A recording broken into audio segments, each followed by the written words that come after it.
Good evening everyone, welcome to smart study exam preparation.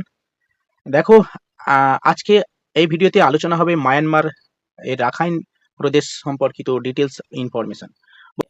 পরিস্থিতিতে আন্তর্জাতিক ক্ষেত্রে যে অবস্থান দাঁড়িয়েছে, স্পেশালি মায়ানমার বাংলাদেশ এবং মায়ানমার এবং বাংলাদেশ সীমান্তে একটা নতুন ঘটনা, ইন্টারন্যাশনাল একটা ইস্যু, যেটা হচ্ছে রাখাইন প্রবলেম বা আরাকান আর্মির যে রেবেলিয়ান। এই বিষয়গুলো কিন্তু বর্তমান পরিপ্রেক্ষিতে অর্থাৎ ইন্টারন্যাশনাল ঘটনার দিক থেকে খুবই গুরুত্বপূর্ণ একটা ঘটনা। হয়তো আমরা কিছুদিন পরে শুনতে পাবো বা জানতে পারবো যে পৃথিবীর মানচিত্রে একটা নতুন দেশ তৈরি হলো, যেটা হচ্ছে রাখাইন স্টেট। খুব সম্ভবত সেটা হয়তো আর বেশি দিন না, কারণ যেভাবে আর কি মায়ানমারের পশ্চিম সীমান্তে অবস্থিত আরাকান আর্মি তাদের অ্যাটাক করছে সিকিউরিটি ফোর্সকে, অর্থাৎ মায়ানমারের সিকিউরিটি ফোর্স, এবং এই মায়ানমারের বিস্তীর্ণ যে আর্মি ক্যাম্প রয়েছে সেই ক্যাম্পগুলো যেভাবে তারা আস্তে আস্তে দখল করছে মায়ানমারের বিস্তীর্ণ অঞ্চল, এবং রাখাইন রিজিয়ন যেভাবে তারা ক্যাপচার করছে, সেটা কিন্তু আস্তে আস্তে খুবই উদ্বেগের বিষয় হয়ে দাঁড়াচ্ছে। দেখো, রাখাইন স্টেটটা আজকে এই ভিডিওতে পুরো বিষয়টা আলোচনা হবে। এই রাখাইন রিজিয়ন এবং আরাকান আর্মি কারা, এবং আরাকান আর্মির যে বৈশিষ্ট্য, কার্যক্রম কি, কবে থেকে এই কার্যক্রম শুরু হয়েছে, এবং ভারতবর্ষের পরিপ্রেক্ষিতে এর প্রভাব কেমন পড়তে পারে, ইন্টারন্যাশনালি ভারতবর্ষের প্রভাব কেমন পড়তে পারে। অর্থাৎ যদি আরাকান স্টেট যদি একটা তৈরি হয়ে যায়, অর্থাৎ কান্ট্রি তৈরি হয়, তাহলে ভারতবর্ষের দিক থেকে ক্ষতি হবে নাকি লাভ হবে, এই সমস্ত বিষয়গুলো, কূটনৈতিক যে সম্পর্ক কেমন হতে পারে, এই পুরো বিষয়টা আজকে এই ভিডিওতে আলোচনা হবে। দেখো, এই মানচিত্রে তোমরা দেখতে পাচ্ছ আরাকান রিজিয়ন, অর্থাৎ আরাকান যে স্টেট তার অবস্থান। দেখো, এটা বে অফ বেঙ্গল, এর উপরে দেখো মাথায় রয়েছে বাংলাদেশ, মায়ানমার, এবং মায়ানমারের দক্ষিণ পশ্চিম সীমান্তে অবস্থিত আরাকান স্টেট। এই যে লাল বর্ডার দিয়ে অবস্থান, মানে রিজিয়ন দিয়ে সেট করা আছে, এটা হচ্ছে আরাকান স্টেট। এবং পূর্ব দিকে রয়েছে দেখো Laos, Thailand, Cambodia and Vietnam, এবং উত্তরে ইন্ডিয়াটা এর উপরে রয়েছে। এই জায়গাটা, এই ইন্ডিয়ার নর্থ ইস্ট পোর্শন, এটা হচ্ছে নর্থ ইস্ট, ভারতবর্ষের উত্তর পূর্ব অংশ, নর্থ ইস্ট রিজিয়ন, যার সঙ্গে আমাদের আরাকান যে স্টেট, আরাকান স্টেটের একটা লিঙ্ক রয়েছে। চট্টগ্রাম, অর্থাৎ এই আরাকান, তারপর চট্টগ্রাম, ত্রিপুরা এবং মিজোরাম, এই হয়ে উত্তর পূর্ব দিকে আমাদের ভারতবর্ষের সংযোগ রয়েছে। অর্থাৎ মায়ানমারের ইস্যু এবং আরাকান স্টেট ইস্যু আমাদের দক্ষিণ পূর্ব এশিয়ার জিওপলিটিক্সে একটা গুরুত্বপূর্ণ প্রভাব তৈরি করবে নতুন যদি রাজ্য তৈরি হয়। দেখো, এর কিছু ঘটনা আমাদের কিছু ইম্পর্টেন্স, অর্থাৎ গুরুত্বপূর্ণ যে নিউজগুলো রয়েছে, নিউজ পেপারগুলো রয়েছে, সেই টাইমস অফ ইন্ডিয়াতে খুবই ভালোভাবে এই সমস্ত বিষয়গুলো উপস্থাপন হয়েছে। একটু দেখে নাও। 11ই December 2024, Myanmar ethnics arm groups claim control the border region. অর্থাৎ মায়ানমারের যে এথনিক আর্মস গ্রুপ রয়েছে, স্পেশালি যেটাকে বলা হয় রাখাইন স্টেটের আরাকান আর্মি, সেই আরাকান আর্মি আস্তে আস্তে বর্ডারের বিস্তীর্ণ অঞ্চল তারা দখল করে ফেলেছে, এবং সেটা নিয়ে উদ্বেগও প্রকাশ হয়েছে। দেখো, the rebellion army in Myanmar announced the capture of the major military headquarters of South Asian country, Western Rakhine State, dealing a major blow to the ruling. The Arakan army, part of the anti-junta resistance movement, okay, and claim that it seized the Western military command on Friday after 2 weeks on intense fighting. দেখো, Arakan আর্মির যে Rakhine army, ঠিক আছে, Arakan army, এই Arakan army মায়ানমারের পশ্চিম সীমান্তের একটা বিস্তীর্ণ অঞ্চল তাদের মিলিটারি অপারেশনের মাধ্যমে তারা আস্তে আস্তে ক্যাপচার করে ফেলছে। আস্তে আস্তে মায়ানমারের বিস্তীর্ণ অঞ্চল আস্তে আস্তে প্রায় 14 থেকে 15টা যে মায়ানমারের যে মিলিটারি বেস, সেগুলো আস্তে আস্তে দখল করে ফেলেছে। ঠিক আছে, অর্থাৎ মায়ানমারের রাখাইন রাজ্যের সাম্প্রতিক সময়ে একটা উল্লেখযোগ্য পরিবর্তন হচ্ছে বা হয়ে গেছে। ঠিক আছে, বিদ্রোহী গোষ্ঠী রয়েছে আরাকান আর্মি, এই আরাকান আর্মি মায়ানমারের এই যে জান্তা যে রয়েছে না, জান্তা যে মিলিটারি বেস, তাদের বিরুদ্ধে তাদের ধারাবাহিকতা, মানে তাদের বিরুদ্ধে আন্দোলন, সশস্ত্র বিদ্রোহ করছে, এবং তারা সাফল্য পাচ্ছে। এবং তাদের দাবি হচ্ছে, মানে অর্থাৎ আরাকান আর্মি তারা দাবি করছে মায়ানমারের বিস্তীর্ণ অঞ্চল, দক্ষিণ পশ্চিম বিস্তীর্ণ অঞ্চল এবং বাংলাদেশ সীমান্ত পর্যন্ত তারা কিন্তু এগিয়ে যাচ্ছে। ঠিক আছে, এগিয়ে গেছে বাংলাদেশের চট্টগ্রাম বিস্তীর্ণ অঞ্চল। বাংলাদেশ কিছুদিন আগে আমাদের কলকাতা দখল করার চিন্তাভাবনা নিয়েছিল, উত্তর পূর্ব ভারত দখল করার চিন্তাভাবনা করছিল। এখন আরাকান আর্মি চলে গেছে বাংলাদেশের চট্টগ্রামের বিস্তীর্ণ অঞ্চল দখল করা। যদিও এই সময়ে তারা আস্তে আস্তে ভেতরে ঢুকবে, সেটা সময় বলবে। এবং সেই নিয়ে বাংলাদেশের অন্তর্বর্তী সরকার কিন্তু এই বিষয়ে চিন্তাভাবনাই রয়েছে। দেখো এছাড়াও মায়ানমারের যে আন শহর রয়েছে, এই আন শহরের বিস্তীর্ণ অঞ্চল আরাকান আর্মি নিয়ন্ত্রণে এনেছে। এই শহরে বলতে এই মায়ানমারের সামরিক বাহিনী প্রত্যেকে কিন্তু তারা আত্মসমর্পণ করেছে, তাদের সদর দপ্তরগুলো তারা দখল করে নিয়েছে। প্রায় 18 থেকে 20টি মায়ানমারের যে মিলিটারি বেস, এই মিলিটারি বেস কিন্তু আরাকান আর্মি দখল করে ফেলেছে। মানে এই পরিস্থিতি অর্থাৎ বর্তমানে এই যে আরাকান আর্মির যে সশস্ত্র বিপ্লব, তাতে কিন্তু একটা স্বাধীন রাষ্ট্র তৈরি হওয়ার যে সম্ভাবনা, এটা নিয়ে কিন্তু আন্তর্জাতিক ক্ষেত্রে একটা আলোচনা শুরু হয়ে গেছে। ঠিক আছে, একটা গুরুত্বপূর্ণ পরিস্থিতি যেটা বাংলাদেশে যে সাময়িক সময় যে বাংলাদেশের যে অস্থিরতা এবং সীমান্তবর্তী যে মায়ানমারের সীমান্তবর্তী যে আরাকান আর্মির যে উত্থান, ঠিক আছে, এটা কিন্তু ভারতবর্ষের ক্ষেত্রে এবং আন্তর্জাতিক ক্ষেত্রে একটা গুরুত্বপূর্ণ প্রভাব ফেলবে। ঠিক আছে, দেখো এত কিছু তো আমরা জানছি, তো আরাকান আর্মিটা কি এই বিষয়টা একটু আমাদের জানতে হবে। আরাকান আর্মিটা কি, কোথা থেকে এলো, প্রথমত এটা বিষয়টা আমাদের জানতে হবে। দেখো আরাকান আর্মি দেখতে পাচ্ছ, আরাকান স্টেট, আরাকান আর্মি হচ্ছে মায়ানমারের একটা সশস্ত্র জাতিগত সংগঠন, একটা এথনিক গ্রুপস। ওকে, এই সশস্ত্র জাতিগত সংগঠন যেটা রাখাইনের জনগোষ্ঠীর যে অধিকার, এই অধিকার রক্ষার জন্য তারা সংগ্রাম করে আসছে। ঠিক আছে, এই রাখাইন রাজ্য, ঠিক আছে, এই যে রাখাইন রাজ্য তোমরা দেখতে পাচ্ছ, এই রাখাইন রাজ্য হচ্ছে মায়ানমারের পশ্চিমে অবস্থিত। এদের মূল উদ্দেশ্য হচ্ছে স্বায়ত্তশাসন প্রতিষ্ঠা করা, অর্থাৎ আরাকান আর্মির যে মূল উদ্দেশ্য এদের স্বায়ত্তশাসন প্রতিষ্ঠা করা পশ্চিমাঞ্চলে, মায়ানমারের দক্ষিণ পশ্চিমাঞ্চলে। সেই কারণে 2009 সালে এই আরাকান আর্মি প্রতিষ্ঠা হয় এবং এটা একটা সামরিক এবং রাজনৈতিক কর্মকাণ্ড নিয়েই কিন্তু এটা আরাকান আর্মিটা শুরু হয় প্রাথমিক পর্যায়ে। এবং তাদের মেন উদ্দেশ্য হচ্ছে আরাকানের বিস্তীর্ণ অঞ্চল স্বায়ত্তশাসন করা এবং কেন্দ্রীয় সরকারের বিরুদ্ধে তাদের আন্দোলন পরিচালিত করা, এটাই হচ্ছে তাদের মেন উদ্দেশ্য।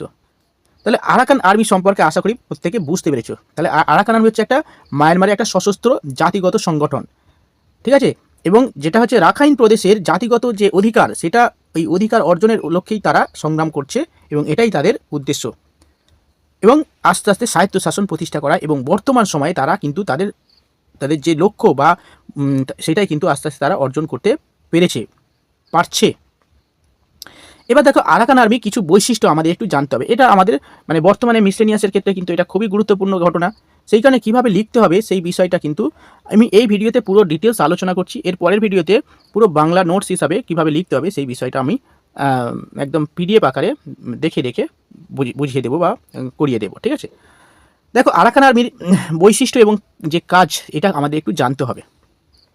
প্রথমত আরাকান আর্মি কবে প্রতিষ্ঠা হয় বা উদ্দেশ্য, সেই সম্পর্কে একটু আগে আমি বললাম, আবারও বলছি, আরাকান আর্মি প্রতিষ্ঠা হয় 2009 সালে এবং তাদের উদ্দেশ্য বা লক্ষ্য হচ্ছে আরাকান জনগণের জন্য স্বায়ত্তশাসন অধিকার প্রতিষ্ঠা করা, আরাকান যে রিজিয়ন রয়েছে তাদের স্বায়ত্তশাসন প্রতিষ্ঠা করা এবং রাজনৈতিক এবং অর্থনৈতিক অধিকার সুরক্ষা করা হচ্ছে এই আরাকান আর্মির মেন উদ্দেশ্য।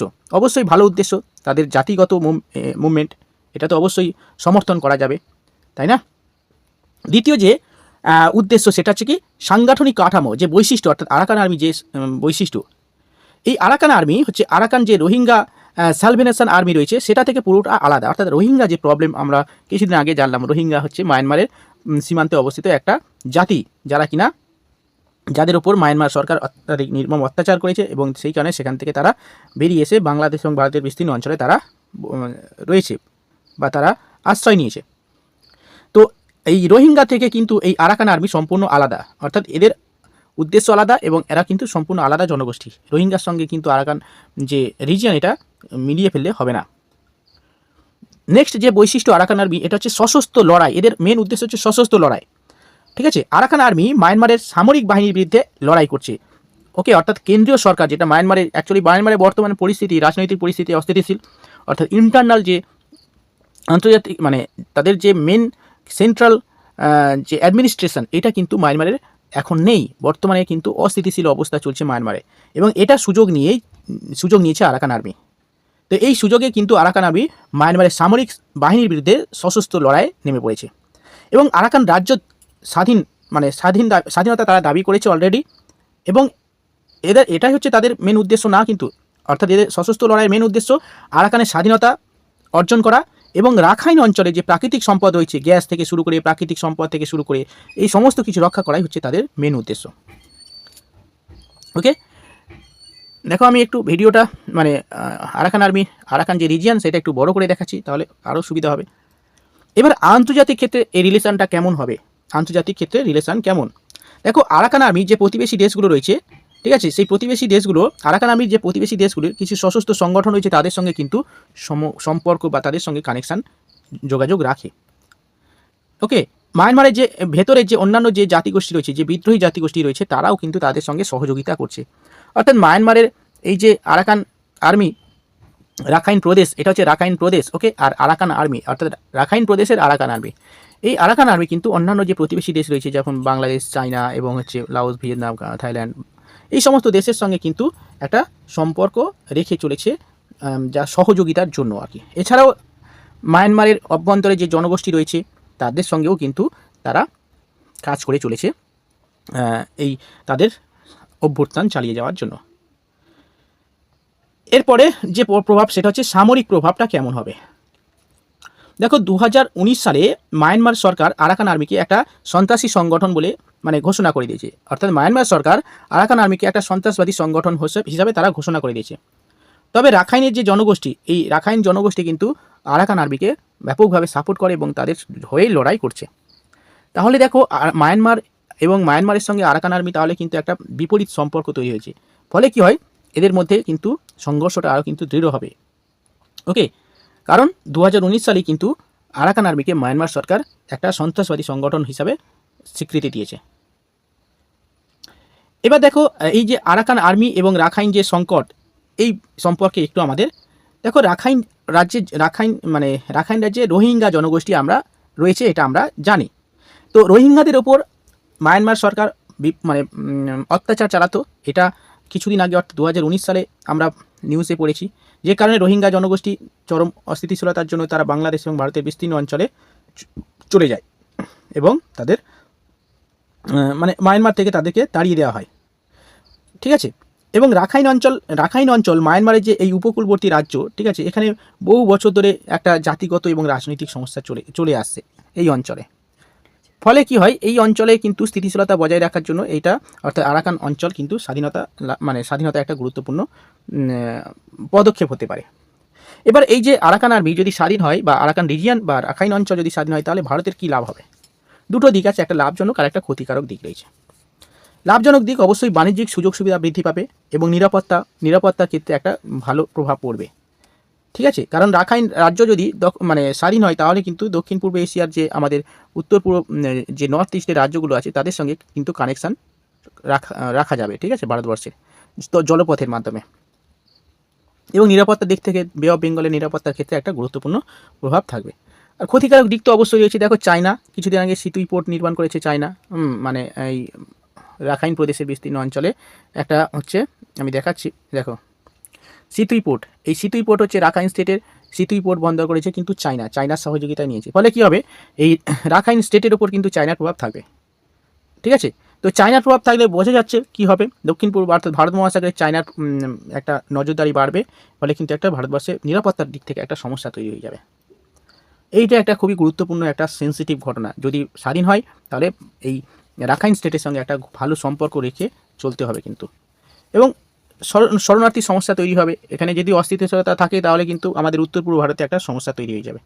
এবং এই পরিস্থিতিতে ভারতের উদ্দেশ্য বা ভারতের একটাই করণীয় কাজ, যে রাজনৈতিক স্থিতিশীলতা এবং অর্থনৈতিক সহযোগিতার মাধ্যমে রাখাইন স্টেটের ওপর নজরদারি চালানো, এবং পরবর্তীকালে একটা কৌশলগত সম্পর্ক কিন্তু রাখাইন স্টেটের যদি সঙ্গে রাখা যায়, তাহলে ভারতবর্ষের পজিটিভ রিলেশন যদি রাখা যায়, তাহলে অবশ্যই ভবিষ্যতে ভালো হবে। চলো, আশা করি মোটামুটি বোঝা গেল রাখাইন স্টেট সম্পর্কে এবং আরাকান আর্মি সম্পর্কে বিস্তীর্ণ একটা ইন্টারন্যাশনাল ইস্যুস। এটা মিসলেনিয়াস মেন্সের জন্য খুবই গুরুত্বপূর্ণ। এই ভিডিওতে আনলাম একটা ডিটেলস ঘটনা, এরপরে আর কি এর পরের ভিডিওতে নিয়ে আসবো এই সম্পর্কে একটা পূর্ণাঙ্গ নোটস কীভাবে লিখতে হবে পরীক্ষার খাতায়, সেটাই আমি বাংলা ভাষাতে নিয়ে আসবো। ঠিক আছে, চলো ভিডিওটা এই পর্যন্ত রাখছি। যদি ভিডিওটা ভালো লাগে অবশ্যই লাইক এবং সাবস্ক্রাইব করে রাখবেন পরবর্তী ভিডিও পাওয়ার জন্য। ওকে, বাই।